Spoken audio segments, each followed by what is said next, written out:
Hi there, Honors World History. So we are looking at your Age of Adventure, all right? And this is a phenomenal time in world history. It's one of my all-time favorites. And today we're going to learn a little bit about context, okay? So if you will, you got your learning objectives there, your materials needed, and I'm going to talk to you just a little bit about why we need context, okay? I'm also going to tell you who my favorite explorer is and why, and I'm just prefacing this now, this gets slightly inappropriate, just a little bit. Not like crazy, but just a little bit, so just stick with me here, okay? So here's the deal. Context matters. What is context? It's the background. It's the the scrolling words before the Star Wars, if you will. It's telling us what has happened in the past so that the present makes sense, and sometimes even the future when we're looking at predictions, okay? So context is very important. For example, my favorite explorer, his name is Ibn Battuta. In fact, he's one of your options here in this assignment. He was a Moroccan Muslim, okay? And even though he was from Morocco, which in case we don't know where that is, that's northwestern Africa, okay? He traveled for the Hajj, for the pilgrimage to Mecca, and he ended up staying over on that side of the Muslim world at the time for like 24 years, okay? And while he was on the Saudi Arabian Peninsula, he traveled vastly. He saw lots and lots of things happening within the religion that he really came to accept as his own cultural practices, okay? Fast forward quite a few years, and he decides to travel back on over to Western Africa, and he dips down a little south, and he visits the people of the Mali, who have also accepted the religion, the faith of Islam, right? And you're like, whoa, okay, that's cool. Yeah, more Muslim people. That's great, okay? It was just like the golden age of Islam during this time, okay?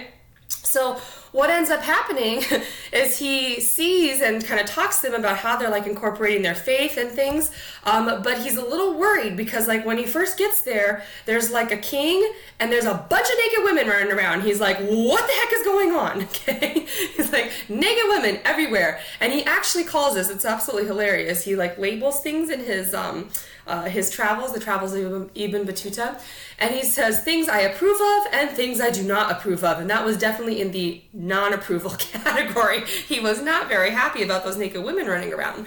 Context matters though, because he is from Western Africa, but because he spent 24 years of his life over in kind of the heart of the beginning of Islam in the Sassanid Empire, okay, which had been previously, the Sassanid Empire, where women had veiled themselves as a cultural practice, right? Naked women were certainly, since you didn't see hardly anything but a woman's eyes back in the Saudi Arabian Peninsula over there, naked women were certainly a crazy thing for Ibn Battuta to experience. And that is why it is important to know context, my friends. You have to know the background story. Okay, I just had to share that with you because it's one of my favorite things. So, you have options for this one. Woohoo! Your first one is to read the background on the Age of Adventure. This will give you the context, the background needed to understand the drive of the world to explore. Like, it just seems so sudden, but it's really not, okay? And then the second step is to read at least one of the following biographies of some of the explorers today. Just saying, like I said, Ibn Battuta is my favorite, and if you didn't watch this video, then I'm really sad for you because I get a little too excited about the naked women thing. Anyways, so while you read, you want to record the following, okay? The explorer's home, the years of travel, age while they're traveling, the route, the purpose. How do we as historians actually know about the adventure and what it, like, how it took place? And then did this person's travels influence other explorers?